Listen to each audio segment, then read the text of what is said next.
দিল্লি আর লখনৌয়ের এই ম্যাচটার কথা বলতে গেলে প্রথমে বলতে হবে অবশ্যই সমীর রিজভির কথা। এই ইনিংসে তিনি দুর্দান্ত এক ম্যাচুরিটি দেখালেন। তার যে বড় শট খেলার ক্ষমতা, বিশেষ করে স্পিনারদের বিরুদ্ধে ছয় মারার ক্ষমতা, সেটা তো আমরা দেখেছিলাম ডোমেস্টিক ক্রিকেটে, অলরেডি তিনি সেটা প্রমাণ করেছেন। কিন্তু বড় মঞ্চে এসে যেই ম্যাচুরিটিটা তিনি দেখালেন সেটা এক কথা অবিশ্বাস্য।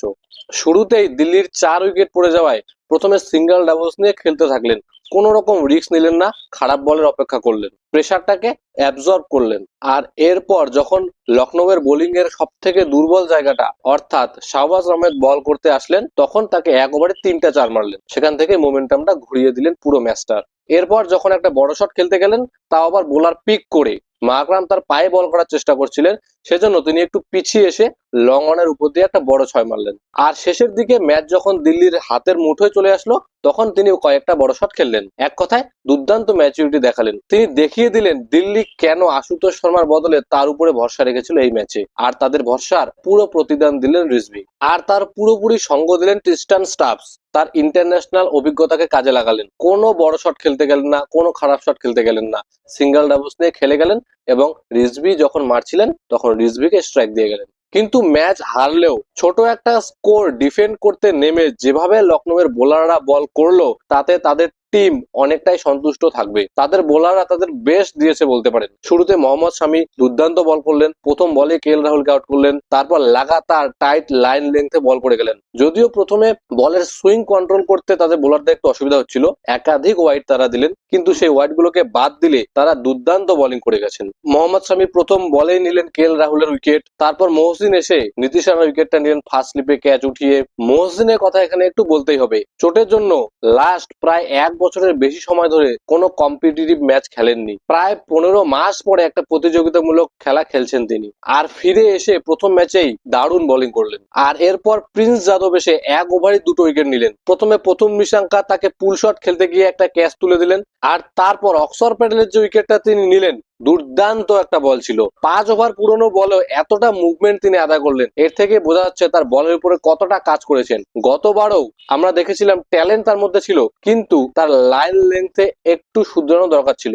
এবার সেই পরিণত প্রিন্স যাদবকে দেখতে পেয়েছি এই ম্যাচে আমরা। কিন্তু যদি বলেন যে লখনৌ ম্যাচটা হেরেছে কোথায়, সেটা তারা হেরেছে প্রথম ইনিংসেই। শুরু থেকে দিল্লি দুর্দান্ত বোলিং করে গেছে। পাওয়ার প্লেতে মুকেশ কুমার একদম টাইট লাইন লেন্থে বল করে গেছেন লাগাতার। শুরুতেই মিচেল মার্শ, তিনি একটু শর্ট বল পছন্দ করেন, রুম পছন্দ করেন, কিন্তু তাকে কোনো রকম শর্ট বল দিলেন না, কোনো রকম রুম বল দিলেন না, ফুল লেন্থ এরিয়ায় টাইট লেন্থে বল করে রেখে গেলেন। তার সাথে ওপেনিং এ এসেছিল ঋষভ পন্থ। এবার এই জায়গাটা একটু আলোচনার বিষয় হয়ে দাঁড়িয়েছে।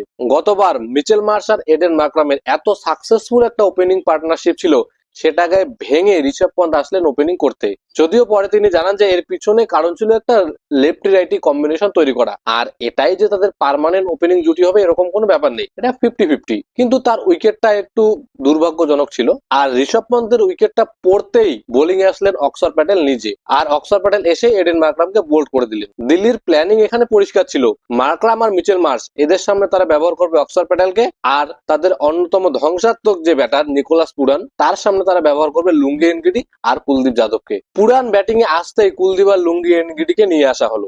যেই বলে লুঙ্গি নিকোলাস পুরানকে আউট করলেন, ম্যাচের সেরা বল ছিল সেটা। তার ডিপ করা স্লোয়ার ওয়ানের ভেলকি এই ম্যাচেও দেখালেন। কুলদীপ যাদবও ভালো বল করলেন, তার রিদমটা এই ম্যাচে ভালো মনে হচ্ছিল। আর আগের পুরো সিজন খেলতে না পারা নটরাজনও এই ম্যাচে ভালো বল করলেন। দিল্লির বোলিং ইউনিটটা খুবই স্ট্রং মনে হচ্ছে। পাওয়ার প্লেতে মুকেশ কুমার, তারপরে অক্সর প্যাটেল আছেন, কুলদীপ যাদব আছেন, আর ফিনিশিং এ নটরাজন। এর মধ্যে মাঝখানে মিডল ওভারে বা ফিনিশিং এ তারা লুঙ্গিকেও ব্যবহার করবে, আর যদি কোনো ম্যাচে প্রয়োজন পড়ে বেশি স্পিনারের, সেক্ষেত্রে ভিপ্রাস নিগমও আছেন। তবে এই ম্যাচের পরে সব থেকে চর্চার বিষয় যেটা হয়ে দাঁড়িয়েছে, সেটা হচ্ছে লখনৌয়ের ব্যাটিং অর্ডার। তাদের পুরো ব্যাটিং অর্ডারকে তারা একদম ওলট পালট করে দিয়েছে।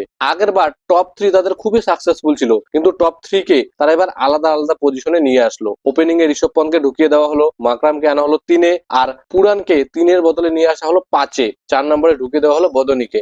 এর পিছনে তাদের প্ল্যানিং ছিল যে ওপেনিং এ একটা লেফটি রাইটি কম্বিনেশন তৈরি করা, আর পুরানকে এবার মিডল ওভারের দায়িত্বটা দেওয়া। এখন এই হারের পরে পরের ম্যাচে তারা তাদের ব্যাটিং কম্বিনেশনটা কি করে, সেটা অবশ্যই একটা দেখার বিষয়। তবে সবশেষে দিল্লি একটা জয় দিয়ে তাদের টুর্নামেন্ট শুরু করলো, আর ম্যাচ হারলেও লখনৌয়ের বোলিংটা তাদের জন্য একটা বড় প্লাস পয়েন্ট হয়ে দাঁড়ালো।